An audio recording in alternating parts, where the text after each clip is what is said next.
190 millions de dollars, c'est le prix qu'a payé la Russie pour 11 jours de routine parfaite. 11 jours durant lesquels un Su-24M modernisé a décollé de la base aérienne d'Akhtubinsk exactement 3 fois par jour. Même créneau horaire, même virage à droite après l'envol, même hangar abri au retour, porte ouverte pour laisser refroidir le moteur. Sur la table de sable, ce soir, on ne va pas raconter une frappe, on va raconter une horloge. Une horloge que les Russes eux-mêmes ont remontée, jour après jour, sans s'en rendre compte, jusqu'à ce qu'un missile de croisière ukrainien vienne lire l'heure exacte sur le cadran. Akhtubinsk n'est pas une base de première ligne, c'est un centre d'essai en vol, loin derrière le front, protégé par un anneau anti-aérien complet, radar longue portée, batterie S-400, système Pantsir en défense rapprochée. Les Russes appelaient ça la sécurité par la profondeur. Sur le papier, c'était imprenable. Alors comment un aérodrome à cette distance du front s'est-il retrouvé avec un hangar en cendres et un appareil de 190 millions de dollars réduit à l'état d'épave? La réponse tient en un mot, que la table de sable va reconstruire vecteur par vecteur, la routine. Reprenons depuis le début. Akhtubinsk, aussi connu sous le nom historique de Vladimirovka, abrite le centre d'essai en vol de l'armée de l'air russe.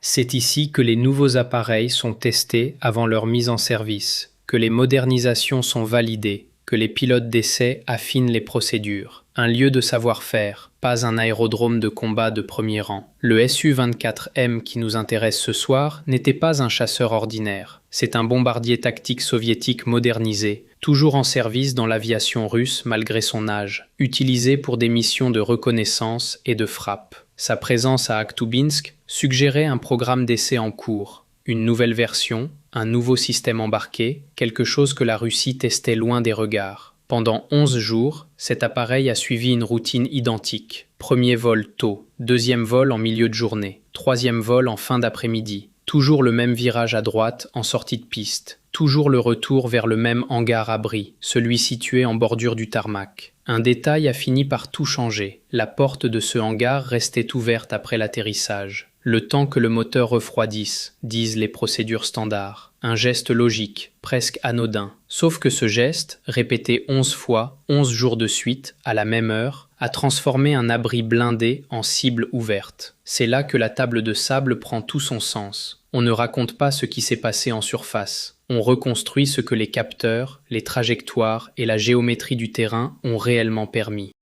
Pendant longtemps, repérer une routine de ce genre depuis l'extérieur relevait presque de l'impossible. Un aérodrome aussi profond dans le territoire russe échappe à la reconnaissance directe. Pas de drone qui traîne au-dessus sans se faire abattre, pas d'observateur au sol. La seule option, c'est l'observation par satellite répétée, et encore faut-il savoir quand regarder. Ce qui a permis de percer cette routine, selon les reconstitutions disponibles, c'est la répétition elle-même. Un cycle qui ne varie jamais devient, à terme, visible depuis l'espace. Même heure, même ombre portée sur le tarmac, même position d'appareil. 11 jours suffisent pour transformer une hypothèse en certitude. J'ai repris les grandes lignes de cette affaire plusieurs fois avant d'écrire ce script, et il y a un détail qui ne m'a pas lâché. Ce n'est pas la technologie qui a trahi ce Su-24M, c'est la discipline. Une discipline si parfaite qu'elle est devenue une signature. La routine était établie, le hangar identifié, la fenêtre horaire connue à la minute près. Ce que personne à Akhtubinsk ne soupçonnait encore, c'est qu'un missile de croisière ukrainien allait emprunter un couloir que personne n'avait pensé à surveiller. Le Neptune, R-360 dans sa désignation officielle, est un missile de croisière ukrainien développé initialement comme arme anti-navire, avant qu'une variante terrestre étende son usage aux frappes en profondeur. Sa portée publique se situe autour de 280 km.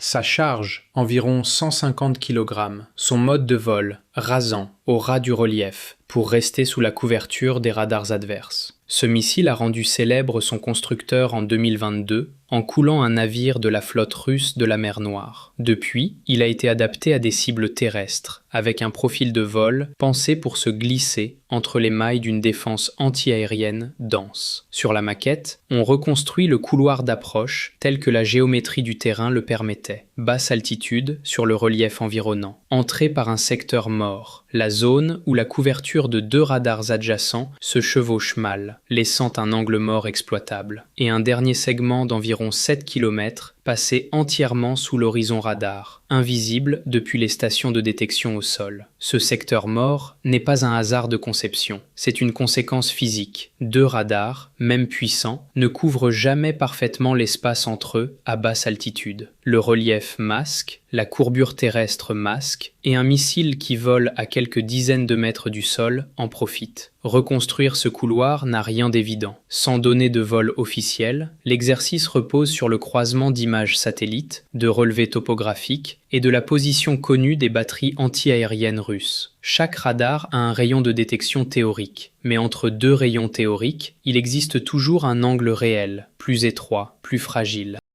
C'est exactement ce que la table de sable cherche à montrer ce soir. Pas un simple point d'impact sur une carte, mais la logique complète qui a rendu cet impact possible. Ce qui frappe dans cette affaire, c'est le contraste entre deux Russies qui coexistent sur la même base. Il y a la Russie officielle, celle qui communique sur son anneau anti-aérien complet et sa profondeur stratégique. Et il y a la Russie opérationnelle, celle qui laisse une porte de hangar ouverte 3 fois par jour, parce que c'est plus simple pour refroidir un moteur. La seconde a fini par trahir la première. Le jour de la frappe, tout a commencé exactement comme les 10 jours précédents. Le Su-24M a décollé à son horaire habituel. Le hangar est resté ouvert, comme toujours, après le retour de l'appareil. Sauf que cette fois, la routine n'était plus un simple schéma opérationnel. C'était devenu une cible calculée. Le missile de croisière avait déjà été positionné pour exploiter très précisément cette fenêtre. Selon les reconstitutions, un décalage d'environ 40 secondes s'est écoulé entre la première alerte au sol et la première réaction défensive. 40 secondes. À la vitesse d'un missile de croisière volant à basse altitude, c'est une éternité perdue. C'est la différence entre intercepter une menace et regarder un hangar s'embraser. La défense anti-aérienne d'Akhtubinsk n'avait rien vu venir depuis des mois. Ce jour-là non plus, elle n'a rien vu venir à temps.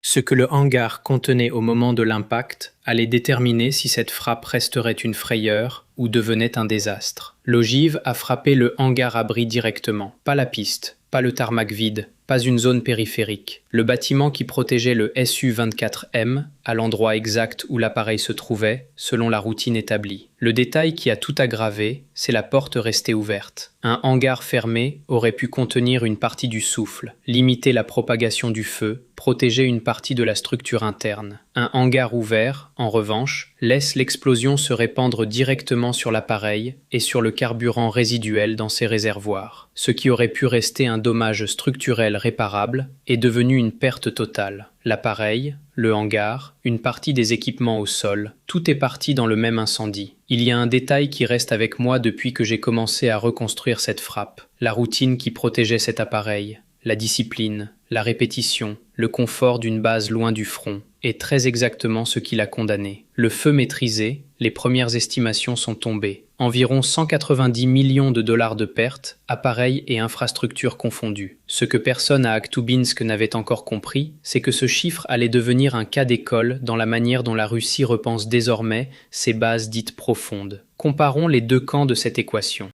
D'un côté, un Su-24M modernisé, un hangar-abri, un programme d'essai en vol, un investissement construit sur des années. De l'autre, un missile de croisière dont le coût unitaire ne représente qu'une fraction de cette somme. Voilà la prise de position qui risque de ne pas plaire à tout le monde. Cette frappe n'est pas d'abord une victoire technologique, c'est une victoire de la patience et de l'observation. Le Neptune n'a rien fait d'extraordinaire en vol. Ce sont 11 jours de routine russe, mal pensée, qui ont fait tout le travail en amont. Le ratio coût-efficacité de cette opération illustre une tendance plus large, observée depuis le début de la guerre. Un missile ou un drone relativement bon marché peut annuler l'investissement de plusieurs décennies dans un appareil militaire, à condition que la cible se rende prévisible elle-même. Et vous, à la place d'un commandant de base aérienne russe en 2026, auriez-vous remarqué que 3 vols identiques par jour, pendant 11 jours, dessinaient une cible sur le tarmac? Ce qui rend cette affaire particulièrement lourde de sens pour l'aviation russe, c'est le lieu où elle s'est produite. Akhtubinsk n'est pas une base de combat improvisée, c'est un centre d'essai en vol, un lieu censé incarner la rigueur et le contrôle. Si la routine peut trahir jusqu'ici, elle peut trahir n'importe où. Depuis cette frappe, plusieurs analyses évoquent un changement dans la manière dont l'aviation russe planifie ses rotations sur les bases arrières. moins de prévisibilité dans les horaires, des trajectoires de décollage variées plutôt qu'un virage systématique dans la même direction, des hangars refermés plus tôt, quitte à ralentir le refroidissement des moteurs. C'est un changement lent, coûteux en discipline opérationnelle, et révélateur d'une chose simple. La profondeur géographique ne suffit plus à garantir la sécurité. Ce qui protège une base aujourd'hui, c'est l'imprévisibilité de son propre fonctionnement. Sur la maquette, on voit bien pourquoi. L'anneau anti-aérien d'Aktubinsk existe toujours. Les radars sont toujours en place. Les batteries S-400 et Pantsir n'ont pas bougé. Ce n'est pas l'anneau qui a cédé. C'est ce qu'il y avait à l'intérieur de l'anneau qui s'est rendu trop lisible. On a volontairement laissé de côté certains détails de la reconstitution de trajectoire pour cette vidéo. La table de sable pourrait consacrer un épisode entier au seul calcul du secteur mort radar. Dites-nous en commentaire si ce niveau de détail vous intéresse pour une prochaine reconstitution. Ce qui rend cette histoire différente d'une simple frappe de plus dans cette guerre, c'est ce qu'elle révèle sur l'écart entre la sécurité affichée et la sécurité réelle. Aktubinsk avait tout pour se sentir intouchable. La distance, l'anneau anti-aérien, le statut de centre d'essai protégé. Et pourtant, la routine quotidienne d'un seul appareil a suffi à ouvrir une brèche. Un Su-24M modernisé n'existe plus. Un hangar abri est réduit à une carcasse noircie. Et sur les autres bases russes, quelque part, un officier révise en ce moment même les horaires de rotation de ses propres appareils, en espérant ne pas avoir laissé la même trace que celle laissée à Aktubinsk. 190 millions de dollars. 11 jours d'un cycle immuable, une porte de hangar restée ouverte. Voilà ce qu'il aura fallu pour transformer un aérodrome protégé en cas d'école. Et pour rappeler qu'en 2026, la meilleure défense anti-aérienne du monde ne protège rien contre une routine trop bien réglée. Si cette reconstitution vous a intéressé, la table de sable revient chaque semaine avec une nouvelle frappe décortiquée, vecteur par vecteur, radar par radar. Abonnez-vous pour ne pas manquer la prochaine reconstitution, laissez un commentaire avec votre lecture de cette frappe et dites-nous quelle base devrait passer sur la table